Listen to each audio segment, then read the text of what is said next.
Hi guys, कैसे हो आप। Welcome to my YouTube channel major chemistry zone.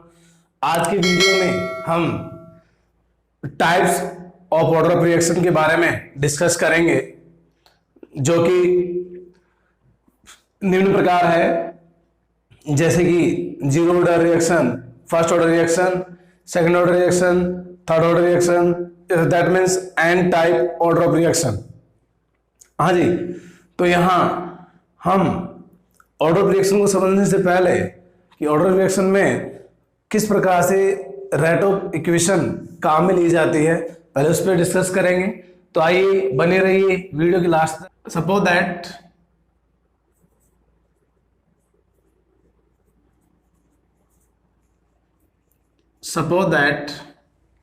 हाँ जी, suppose that R, that means reactant change into product. हम सभी प्रकार के ऑर्डर रिएक्शन पढ़ने से पहले एक सिंपल रिएक्शन पढ़ेंगे। तो हम यहाँ देखते हैं T is equal to 0 second, that means T initially time 0 second, then concentration of reactant molecule small A माने, ये फिर हम इसको ये भी लिख सकते हैं R डिनोट भी लिख सकते हैं। जब टाइम 0 सेकेंड था तब initially concentration of reactant molecule small A या फिर R डिनोट के रूप में भी रिप्रेजेंट कर सकते हैं। तो प्रोडक्ट का कंसंट्रेशन क्या होगा? 0 मोल पर लीटर। हाँ जी, change in concentration, change in concentration जैसे रिएक्शन स्टार्ट होगा तो रिएक्टेंट की कंसंट्रेशन में एक्स अमाउंट डिक्रीज होगा, मतलब यहाँ पर ए में से एक्स अमाउंट डिक्रीज होगा, तो यहाँ पर उतना ही अमाउंट फॉर्म होगा। तो यहाँ पर आ जाएगा finally, that means T is equal to T second, या फिर ये बोल सकते हैं T final, when time is T second, then change in concentration A minus X, तो फॉर्मेशन X। तो यहाँ हम देखते हैं, यहाँ से यहाँ का क्राइटेरिया जो दिखा गया है वो क्या देखा गया है? T सेकेंड पे देखा गया है।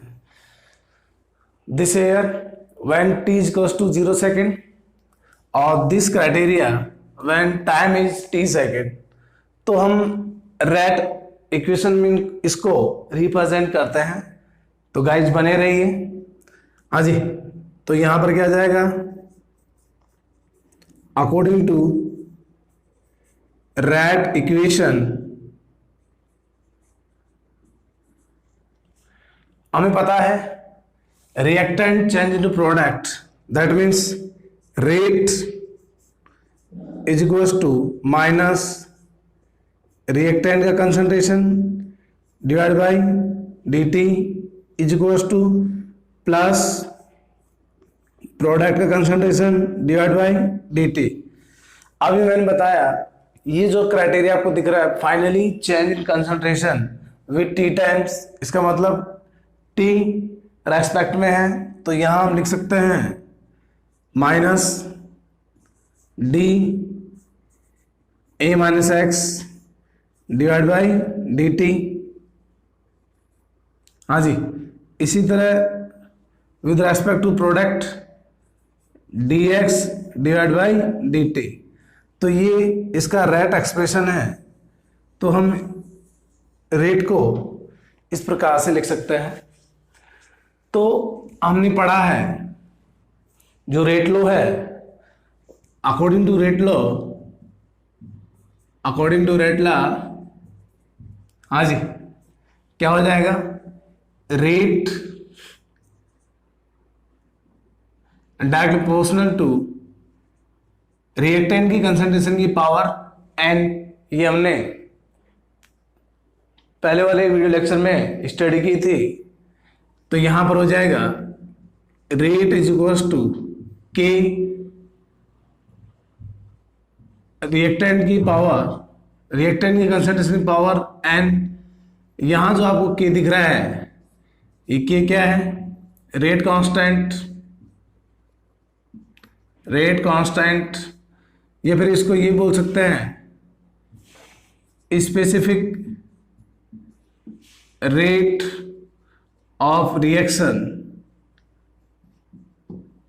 हाँ जी, आपको पता होगा rate constant independent on concentration of reactant but depend on temperature. हाँ जी, एन यहां पे क्या है, ऑर्डर ऑफ रिएक्शन। तो हम अगर इसको इक्वेशन नंबर सेकंड माने, अगर इसको इक्वेशन नंबर फर्स्ट माने, तो हम क्या लिख सकते हैं, from equation number first and equation number second,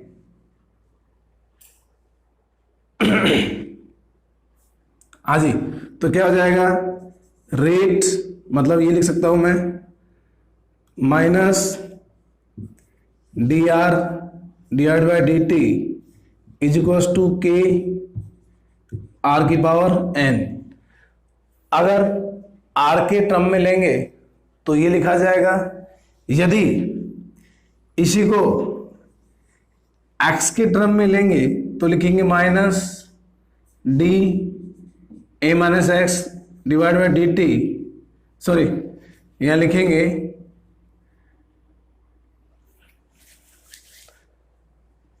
हाँ जी, अब x के टर्म में लेंगे तो लिखेंगे dx divide by d t is equals to k, और यहां पे लिखा जाएगा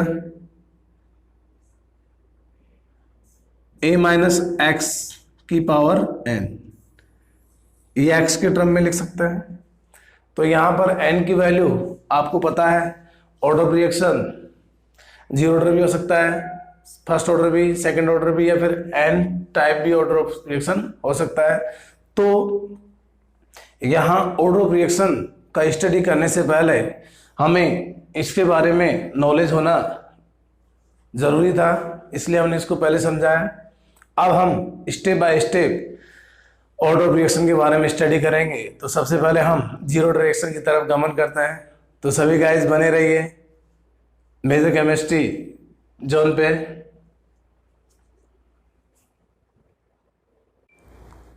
जीरो ऑर्डर रिएक्शन नाम लिखा हुआ है, जीरो ऑर्डर रिएक्शन, ऐसा रिएक्शन जिसका ऑर्डर जीरो हो उसे क्या कहेंगे, zero order reaction. That means हम ये भी कह सकते हैं कि वह अभिक्रिया जिसमें अभिक्रिया वेग अभिकारक की सांद्रता पर निर्भर नहीं करता है।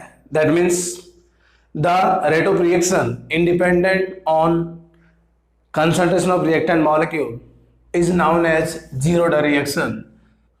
हाँ जी, reactant change into product one time that means initially time is 0 second, तो concentration of reactant is R D naught and concentration of product is 0, time is T second, that means finally time. तो are यहां पे क्या हो जाएगा, x. अब x amount form होगा product का। तो ध्यान दीजिए, जो रेट है वो मोस्टली इस पे डिपेंड करेगी, इस पे डिपेंड नहीं करेगी, क्योंकि मैं आपको इसको समझाता हूं, अच्छे से समझना। This is initially concentration of reactant molecule, but this is finally concentration of reactant molecule. तो rate depend on finally concentration of reactant molecule. Why? तो मैं सिंपल सा एग्जांपल देता हूं आपको।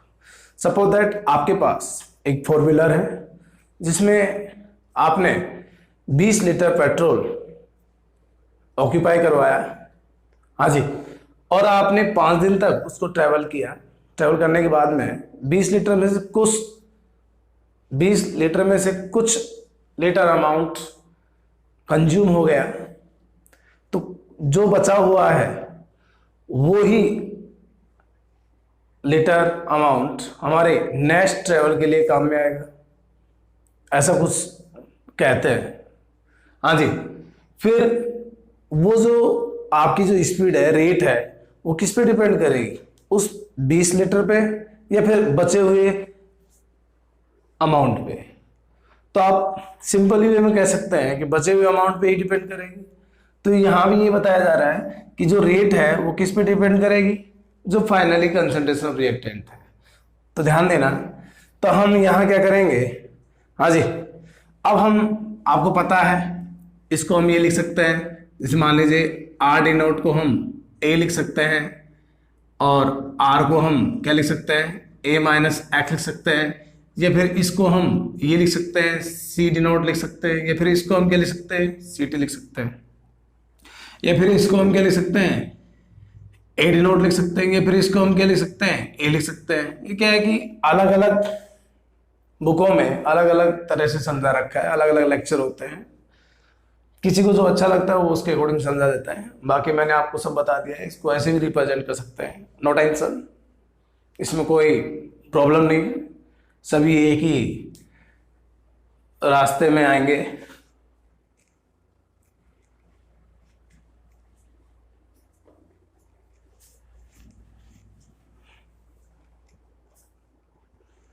तो हम क्या कर सकते हैं यहाँ पे? हाँ जी, तो मैं सीधे सीधे बात कर लेता हूँ। हाँ जी, according to rate law, rate law में क्या कहा गया था? हाँ जी, रेट इज इक्वल्स टू के आर की पावर एन, और यहाँ एन की क्या रखा गया है? 0, और रेट यहाँ पे क्या? With respect to reactant, that means minus d r divide by d t is equals to के आर की पावर क्या आ जाएगी? 0।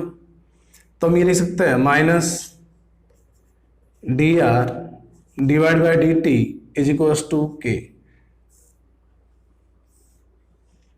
इक्वेशन नंबर फर्स्ट, और जो इक्वेशन नंबर फर्स्ट है, equation number first is known as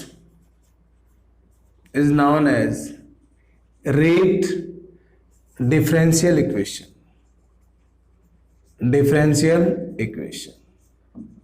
for zero order reaction. हाँ जी, अब हम इसी टॉपिक पे आगे की तरफ मूव करेंगे। हाँ जी, फ्रॉम इक्वेशन नंबर फर्स्ट, देखो इक्वेशन नंबर फर्स्ट को हम इस तरह लिख सकते हैं। हाँ जी, D are is equals to minus K D T. अब हम इसको इक्वेशन नंबर 2 कह सकते हैं। अब यहां पर क्या करेंगे? इसका इंटीग्रेशन लेंगे, टेक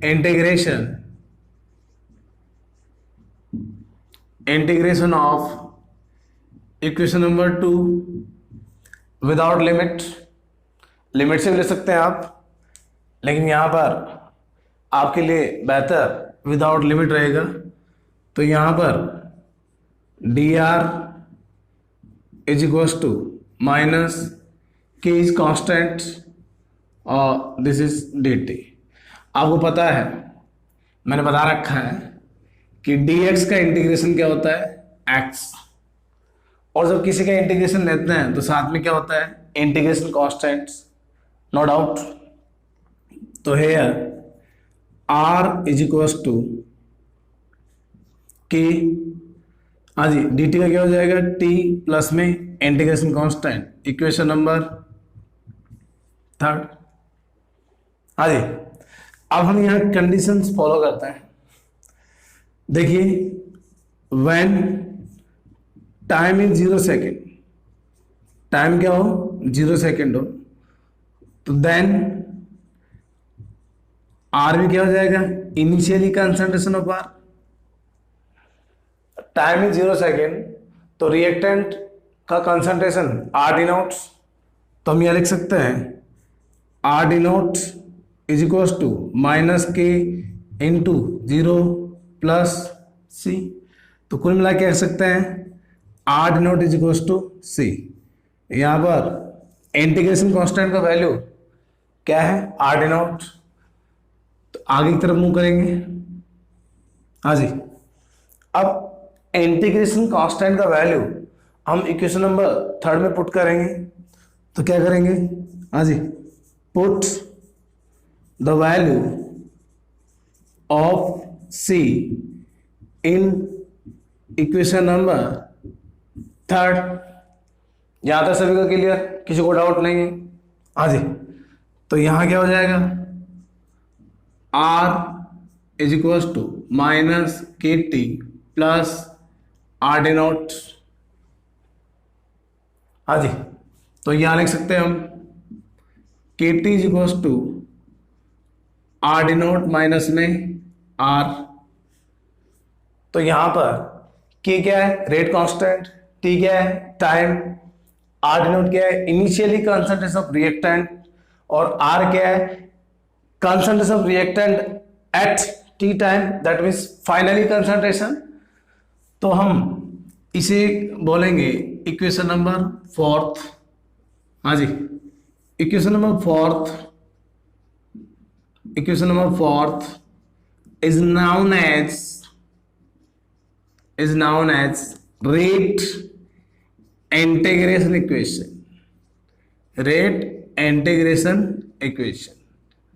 तो हमने यहां पर रेट डिफरेंशिएशन इक्वेशन और रेट इंटीग्रेशन इक्वेशन के बारे में स्टडी किया, जो कि जीरो डायरेक्शन के लिए। हाँ जी, तब यहां पर ध्यान दीजिए, इस रेट इंटीग्रेशन इक्वेशन को मैं कुछ और तरीके से लिख सकता हूं। जैसे मान लीजिए यहां पर, हाँ जी, यही लिख देता हूं मैं, other expression of equation number 4। आप कंफ्यूज ना हो इसलिए मैं यहां बता रहा हूं आपको। देखिए के टी हमने लिखा, उससे पहले हमने बताया था कि आर डी नोट को हम क्या लिख सकते हैं, ए लिख सकते हैं। हाँ जी, आर डी नोट को हम क्या लिख सकते हैं, सी डी नोट लिख सकते हैं। तो यहां पर क्या है, सी डी नोट माइनस में सी टी, एक तो ये हो जाएगा। ये फिर इसी को हम लिख सकते हैं k T is equal to A denote minus में ए। ये फिर इसी को हम लिख सकते हैं, हाँ जी, k T is equal to R D naught क्या बताया था मैंने, ए माइनस में a minus x, a minus में ए माइनस एक्स। तो यहां लिख देंगे k T is equal to x, ये भी लिख सकते हैं हम। हाँ जी, यहां तक किसी को डाउट? ये फिर यहां लिखिए इसको सोल्व करेंगे। सोल्व करने पर क्या हो जाएगा, a minus A plus X, A से कट हो जाएगा। तो हम लिख सकते हैं k T is equal to x, ये भी हम लिख सकते हैं। तो यहाँ पर इक्वेशन नंबर 4 को हम 3 तरीके से लिख सकते हैं। ये इसलिए लिखा है हमने, आपको कोई कंफ्यूज ना हो, क्योंकि अलग अलग बुक में अलग अलग लिखा हुआ है। हम तो कंपटीशन एग्जाम की तैयारी करने जा रहे हैं, तो हमें हर टाइप की इक्वेशन का नॉलेज होना जरूरी है। अब हम half life time of zero direction की ओर मूव करेंगे। तो क्या है हाफ लाइफ टाइम, तो ध्यान दीजिए,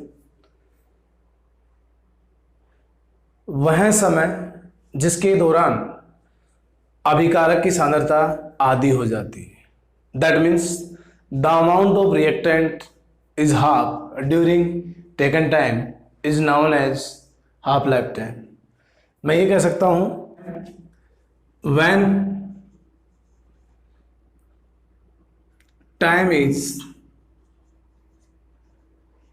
हाँ जी, टी इज इक्वल टू क्या हो जाए, टी हाफ, या फिर इसको लिख सकते हैं टी 50%, या फिर लिख सकते हैं T 0.5।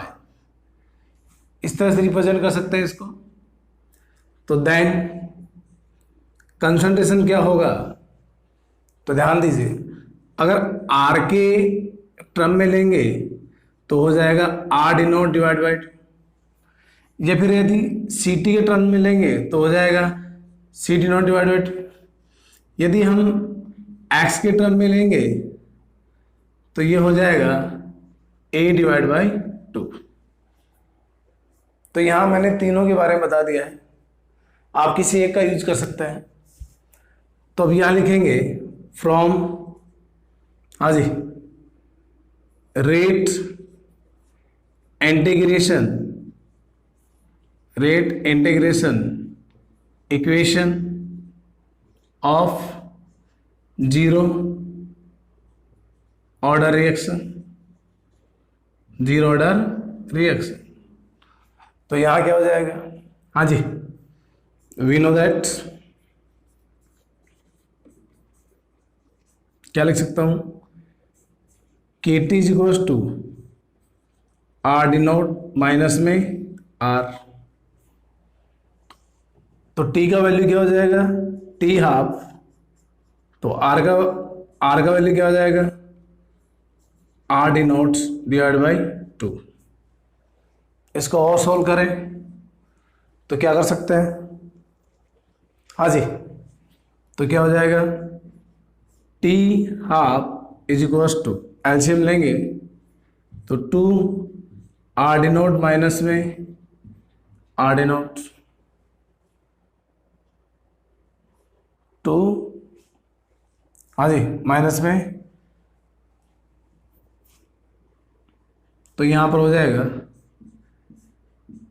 Is equals to divide by 2 is equals to R D not divide by 2। तो हम लिख सकते हैं T half is equals to R D not divide by 2k। This is equation of half life time for zero order reaction. अब हम इसको इस तरह से लिख सकते हैं अगर चाहें तो। अगर हम x के कंपेयर में लिखें, अगर c के कंपेयर में लिखें तो क्या लिख सकते हैं, T half is equals to, x के कंपेयर में लिखेंगे तो क्या लिखे जाएंगे, ये लिखा जाएगा। अगर c के कंपेयर में लिखेंगे तो t half is equals to c denote divide by 2k। अगर a के कंपेयर में लिखेंगे तो क्या लिखेंगे, t half is equals to A denote divide by 2k। हाँ जी, कंपटीशन एग्जाम के लिए, बाकी 12th के लिए ये काफ़ी है। अब यहाँ से कुछ कंक्लूजन निकलेंगे जो कि एक की पॉइंट्स के बारे में डिस्कस करेंगे। हाँ जी, हम यहाँ ये कह सकते हैं कि जो टी हाफ है, जीरो डायरेक्शन के लिए जो टी हाफ है, वो टी हाफ किस पे डिपेंड कर रहा है, तो ध्यान दीजिए, R D not divide by 2k। तो क्या मैं ये कह सकता हूं, हाँ जी, यहां से दो मेथड्स सोल्व होते हैं, आर डी नॉट मतलब कि ये है T half life time reactant की इनिशियली कंसंट्रेशन के डायरेक्टली प्रोपोर्शनल टू होता है, जबकि यहां बात करें तो रेट कांस्टेंट के, हाँ जी, इनवर्सली प्रोपोर्शनल टू होता है। रेट कांस्टेंट है क्या होता है भैया, इनवर्सली प्रोपोर्शनल टू। तो यहां से ग्राफिकली रिप्रेजेंटेशन किया जाता है जो कि एग्जाम के लिए इंपॉर्टेंट होता है। तो ये था जीरो ऑर्डर रिएक्शन का हाफ लाइफ टाइम। हाँ जी, अब हम जीरो ऑर्डर रिएक्शन के लिए कुछ की पॉइंट्स के बारे में स्टडी करेंगे। तो ध्यान दीजिए, यहां लिखा हुआ है characters of zero order reaction. तो सबसे पहला जो कैरेक्टर्स है वो ध्यान दीजिए क्या है, number zero order reaction independent to the concentration of reactant. कहने का मतलब ये है कि जीरो ऑर्डर रिएक्शन के लिए रेट रिएक्टेंट के कंसंट्रेशन पर इंडिपेंडेंट होता है, मतलब कोई निर्भर नहीं करता है। हाँ जी, तो हम क्या कह सकते हैं, we know that rate is equals to k, यही होगा, क्योंकि यहां पर आर की पावर क्या है 0 और किसी की पावर 0 क्या होता है 1, तो रेट इज इक्वल्स टू के। तो यहां ध्यान दीजिए, अगर मैं इसको ये लिखूं रेट इज इक्वल्स टू के आर की पावर 0, तो भी कोई दिक्कत नहीं है। तो ये अगर देखा जाए तो ये मैथमेटिकली इक्वेशन को फॉलो करता है, this is y, this is m, this is x, तो ये बन गया y is equal to m x. तो हम ग्राफ प्लॉट करेंगे, हाँ जी, रेट और कंसंट्रेशन के बीच में ग्राफ प्लॉट करेंगे, हाँ जी, रेट और कंसंट्रेशन। तो यहां पर क्या आ जाएगा, रेट, अब आप किसके रेस्पेक्ट में है, आर के रेस्पेक्ट में है, तो आप क्या लिखेंगे यहां पर आर, दैट मीन्स रिएक्टेंट का concentration, this is x coordinate, this is y coordinate. अब इसमें ये बताया गया है रेट में कितना ही चेंज कर दीजिए, हाँ जी, उससे आर का कोई रिलेशन नहीं है। या फिर बात करें रिएक्टेंट की कंसंट्रेशन में कितना भी चेंज कर दीजिए, रेट पे कोई इफेक्ट नहीं पड़ेगा। तो मैंने बता रखा है y is equal to m x और x की पावर 0, दैट मीन्स यहाँ पर कोई इफेक्ट नहीं पड़ेगा। तो ये जो लाइन है ये क्या हो जाएगी, पैरेलल लाइन, नॉट इफेक्ट मान लीजिए। तो हम यहाँ लिख सकते हैं rate is equal to K, हाँ जी, आर की पावर 0, और यहाँ पर क्या लिख देंगे, स्लोप क्या होगा, यहाँ पर स्लोप भी क्या होगा 0 होगा, यहाँ स्लोप कुछ भी नहीं होगा, दैट मीन्स 0, हाँ जी। तो ये ओरिजिन पॉइंट, तो ये फर्स्ट पॉइंट था। वापस समझे, rate of zero reaction independent to the concentration of reactant, कहने का मतलब ये है जीरो रिएक्शन के लिए अभिक्रिया का वेग अभिकारक की सांद्रता पर निर्भर नहीं करता है। तो वी नो दैट, हम जानते हैं रेट इज इक्वल टू के, या फिर इसको हम ये भी लिख सकते हैं किसी की पावर 0 क्या होता है, हमेशा 1 होता है। ये जो इक्वेशन है ये एक लीनियर इक्वेशन को फॉलो कर रही है, y equal to m x, और इसकी सहायता से हमने यहाँ पे ग्राफ प्लॉट किया है। तो यहाँ पर इसकी पावर क्या कर देंगे, 0 कर देंगे। तो हाँ जी, सेकंड की point, the half life time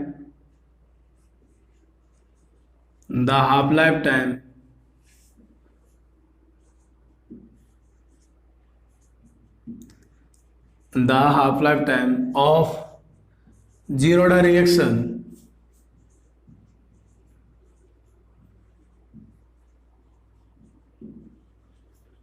is directly proportional to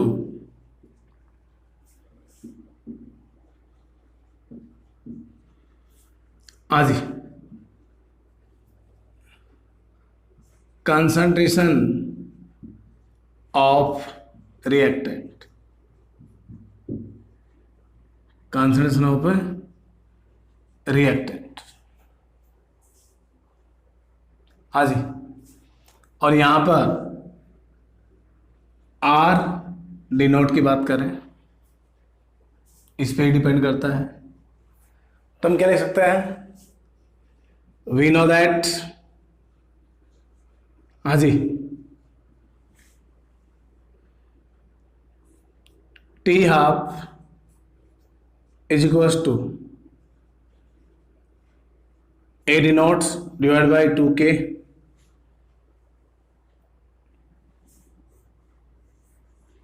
ये फिर हम इसको ये लिख सकते हैं T half is equals to 1/2k into R D naught. अब ये जो इक्वेशन आपको दिख रही है, ये इक्वेशन एक लीनियर इक्वेशन को फॉलो करेगी, this is y, this is m और दिस इज x। अब ग्राफ प्लॉट करेंगे between half lifetime and initially concentration of reactant। तो जो मैंने वीडियो नंबर 11 में बताया था वो सभी ग्राफ यूज होंगे। This x coordinate, this y coordinate. Half time increase होता है तो इनिशियली कंसंट्रेशन ऑफ रिएक्टेंट भी क्या होती है, इंक्रीज होती है। हाँ जी, हाफ लाइफ टाइम इंक्रीज होने पर इनिशियली कंसंट्रेशन ऑफ रिएक्टेंट भी क्या होगी, इंक्रीज होगी। तो this is origin point, this here R D naught. हाँ जी, this here T half directly proportional to, that means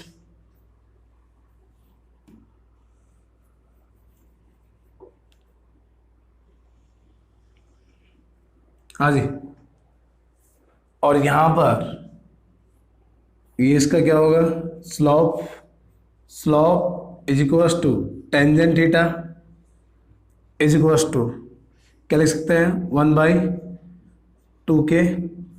आप यहाँ rate constant for zero reaction के लिए वैल्यू निकाल सकते हैं जब आपको क्वेश्चन में थीटा की वैल्यू दी हुई हो। तो थर्ड पॉइंट भी वही है, लेकिन हम क्या करेंगे यहां पर देखिए। हाँ जी, वी नो दैट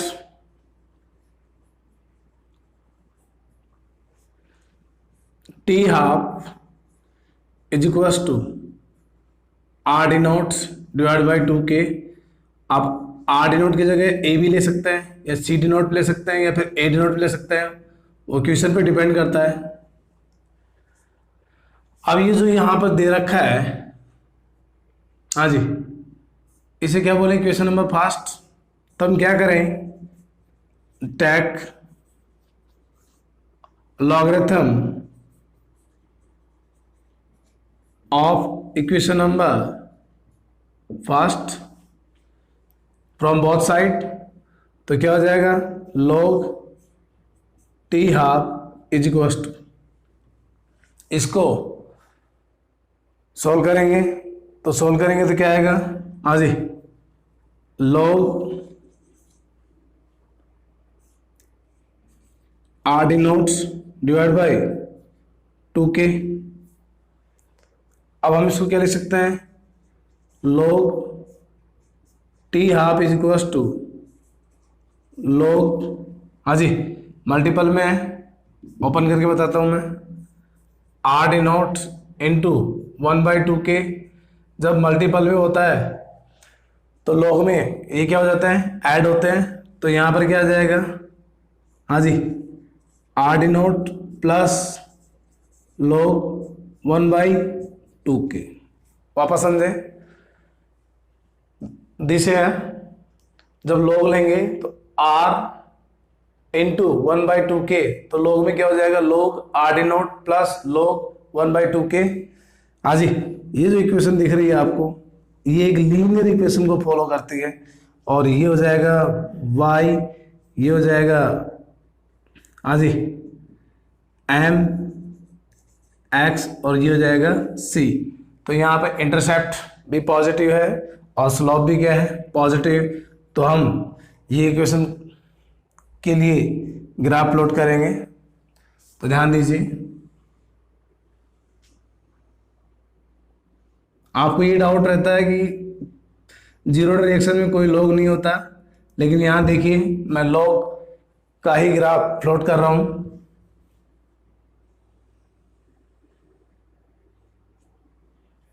हाँ जी,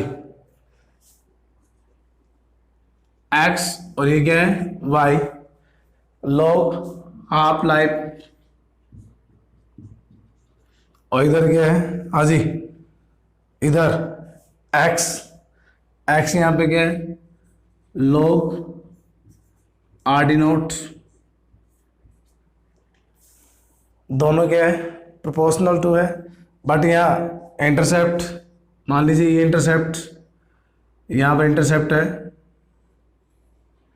और ये किसके बराबर है, इंटरसेप्ट इज इक्वल्स टू, हाँ जी, log 1/2 2k 1/2k। अब यहां से ए लीनियर, तो दिस इज, हाँ जी,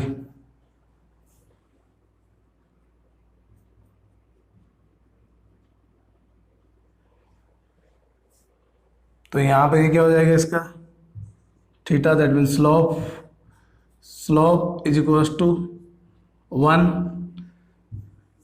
क्योंकि 1 स्लोप है यहाँ पे, m इंटू एक्स, एक्स रख दिया गया है, तो m क्या है 1, तो हम क्या कर सकते हैं, हाँ जी, slope is equal to tangent theta, और टेंजेंट थीटा, थीटा की वैल्यू यहाँ पे कितनी है 45 डिग्री सेल्सियस, सॉरी 45 डिग्री, हाँ जी। तो ये ग्राफ जीरो डायरेक्शन के लिए है, तो आप कंफ्यूज मत होना कि फर्स्ट ऑर्डर रिएक्शन या सेकंड ऑर्डर रिएक्शन के लिए लॉग लिया जाता है, यहाँ पर आपको जीरो डायरेक्शन के लिए भी मिलेगा, आप कंफ्यूज मत होना, कभी ऑप्शन में देख के इसको कट कर दो। Point number 4, the concentration of reactant, the concentration of reactant, हाँ जी, linearly decrease with time, हाँ जी। आपको दिख रहा होगा कि रिएक्टेंट का कंसंट्रेशन लीनियरली डिक्रीज हो रहा है जब टाइम क्या हो रहा है, इंक्रीज हो रहा है। तो देखिए कैसे ग्राफ प्लॉट करेंगे, हाँ जी, वी नो दैट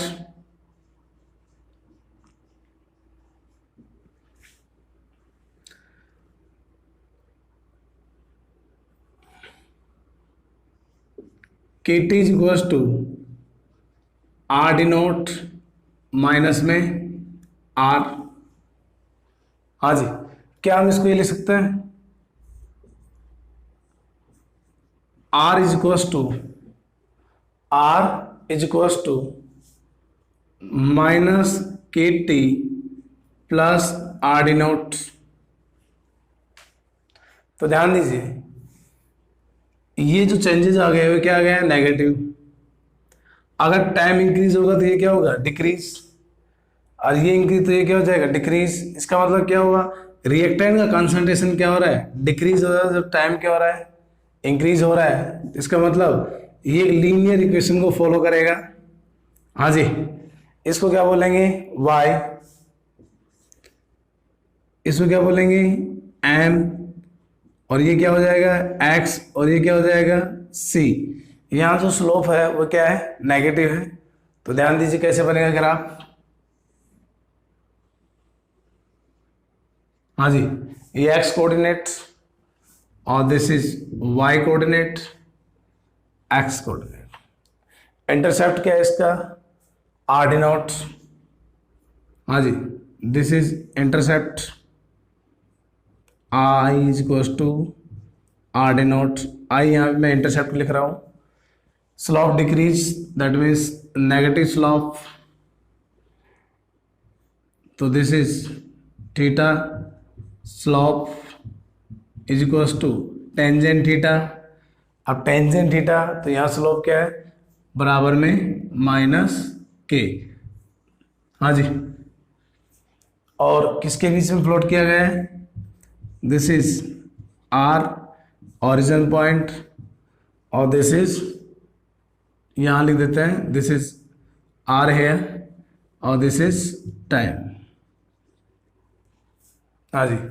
तो ग्राफ बहुत इजी समझ में आ रहे होंगे, क्योंकि मैंने ग्राफिकल रिप्रेजेंटेशन वीडियो नंबर 11 में अच्छे से समझा दिया था, हाँ जी। पॉइंट नंबर 5 में क्या है, the concentration of reactant linearly increases, क्या आ जाएगा, डिक्रीज, सॉरी डिक्रीज क्या आ जाएगा, इंक्रीज, हाँ जी। आप भी समझ रहे होंगे, सर ने अभी तो डिक्रीज किया था, अब क्या कर दिया, इंक्रीज। तो कोई मनमानी तरीके से नहीं है, जैसे हमने पढ़ा है उसके अकॉर्डिंग बता रहे हैं। तो देखिए कैसे होगा, वी नो दैट, हाँ जी, x is equal to k T.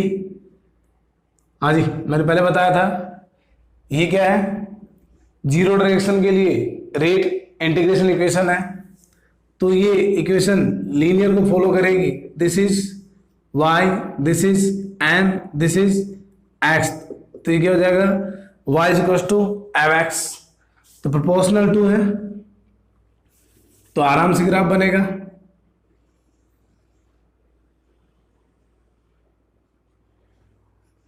हाँ जी, this is x coordinate, this is y coordinate, this is x और दिस इज टाइम।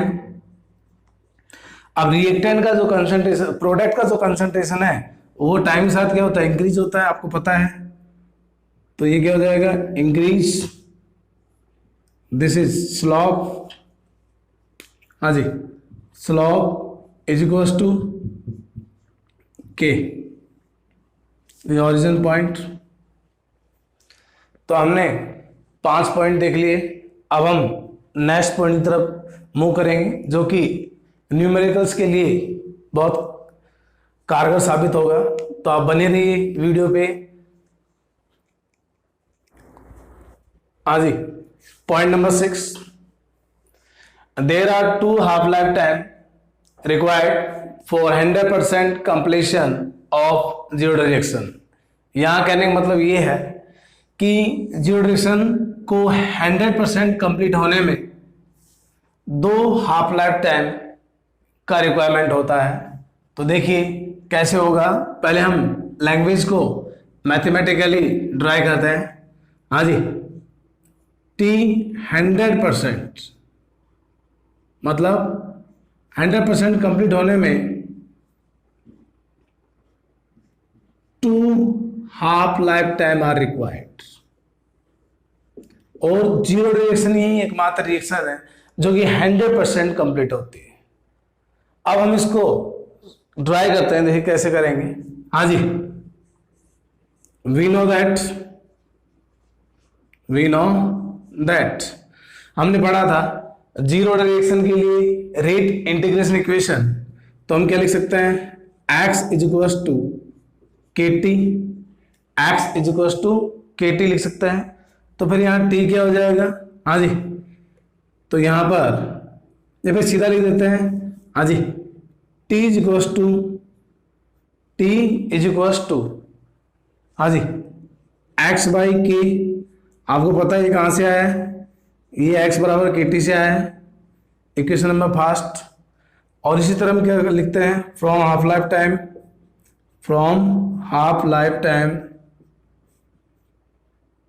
या हाफ लाइफ टाइम। हाँ जी, क्या हो जाएगा, t half is equal to यहाँ पे r D naught divide by 2k।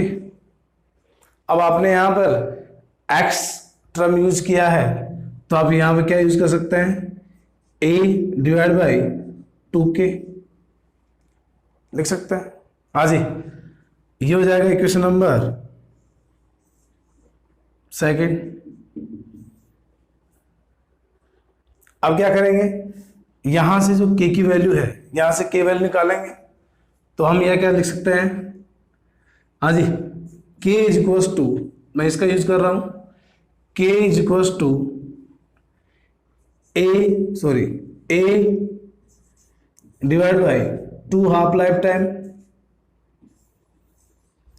k is equal to a divide by 2 half life time. अब ये वैल्यू यहां रखेंगे, ये वैल्यू यहां रखेंगे, तो ध्यान दीजिए क्या होगा, हाँ जी, t is equal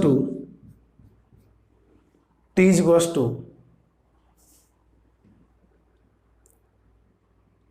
x into 2 half life time divide by a, यही होगा। ये फिर इसको और लिखें, तो t is equal to x divide by a into 2 half life time. इस फॉर्मूले की सहायता से आप ये ड्राई कर सकते हैं कि 90% रिएक्शन कंप्लीट होने में जो टाइम रिक्वायर्ड हो रहा है वो हाफ लाइफ टाइम से कितना रिलेशन शो करेगा, या फिर 40% या 30% या 70% या फिर 99%, जो भी है वो इस मैथमेटिकली फॉर्मूले से आप कैलकुलेट कर सकते हैं। हाँ जी,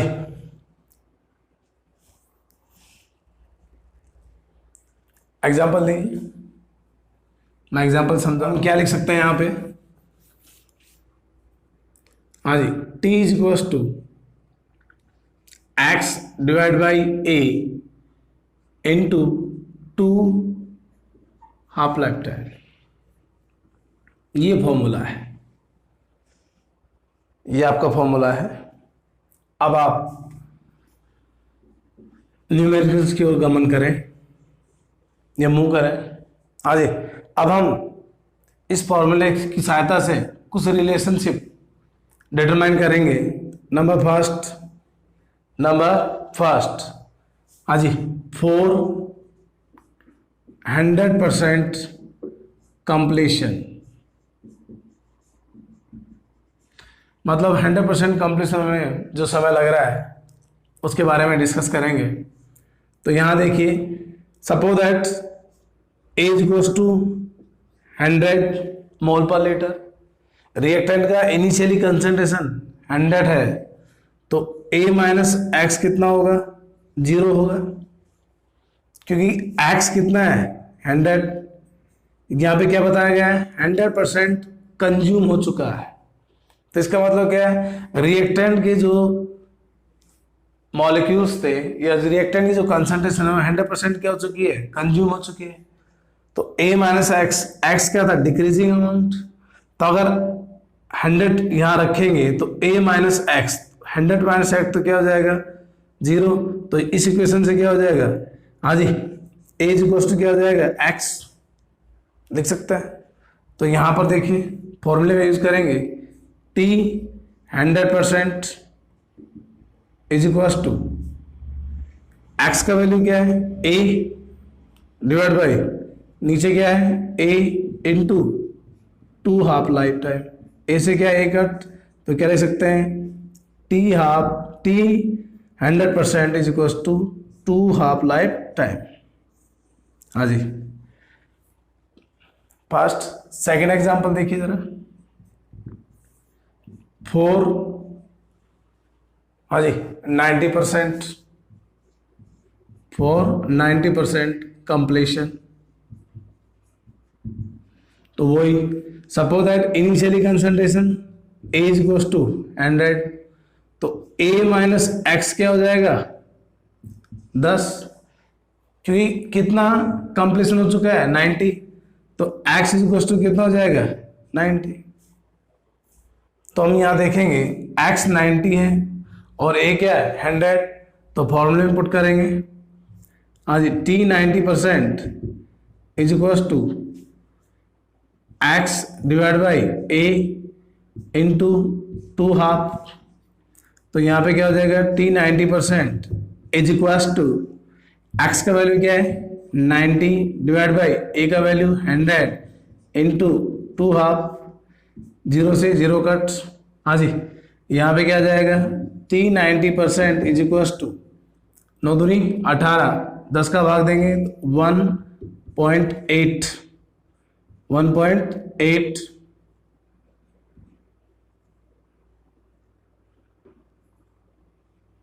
हाँ जी, 1.8 हाफ लाइफ टाइम। कहने का मतलब ये है, जीरो ड्यूरेशन 90% कंप्लीट होने में जो समय लगेगा वो हाफ लाइफ टाइम का 1.8 टाइम्स होगा। इसी तरह हम बात करें तीसरे एग्जांपल की, ये एग्जांपल 12th के आरबीएससी में भी है। हाँ जी, 75% कंप्लीशन। तो यहाँ हाफ लाइफ टाइम और 75 के बीच में क्या रिलेशन आएगा? तो ध्यान दीजिए, एज इक्वल्स टू क्या हो जाएगा? 100। हाँ जी, तो A माइनस एक्स क्या हो जाएगा? 25, क्योंकि x क्या है 75, तो यहां पर क्या हो जाएगा, हाँ जी, फॉर्मूला लगाएंगे t 75% is equal to x divide by a into 2 half, तो t 75 इज इक्वल टू, हाँ जी, x का वैल्यू कितना है 75, a क्या है 100 इंटू 2 हाफ लाइफ टाइम, इसको सोल्व करेंगे, हाँ जी, 75 दूनी 150, 150 में 100 का भाग देंगे तो कितना आ जाएगा 1.5 टी हाफ लाइफ टाइम, हाँ जी। तो 75% कंप्लीट होने में लगा समय, हाफ लाइफ टाइम का क्या होगा 1.5 टाइम्स होगा, जबकि 90% होने में कितना होगा, ये होगा 100 में 2 टाइम्स होगा। तो कहने का मतलब ये है कि आपको जीरो रिएक्शन के हाफ लाइफ टाइम और कितना परसेंट कंप्लीट हुआ है, अगर इस तरह का न्यूमेरिकल एग्जाम में पुट किया जाए तो आप इस फॉर्मूले का यूज करके बहुत ही कम समय में आप इस क्वेश्चन को सोल्व कर सकते हैं। हाँ जी, नेक्स्ट वीडियो में हम जीरो रिएक्शन से related numericals and graphical representation and examples के बारे में स्टडी करेंगे। तो सभी गाइस बने रहिए मेजर केमिस्ट्री जोन पे और इंटरेस्ट लीजिए physical chemistry with major chemistry zone. तो गाइस सो हार्ड वर्क। जिसको भी हमारा चैनल पसंद आया वो लाइक करें, सब्सक्राइब करें, शेयर करें और कमेंट करें। Good day.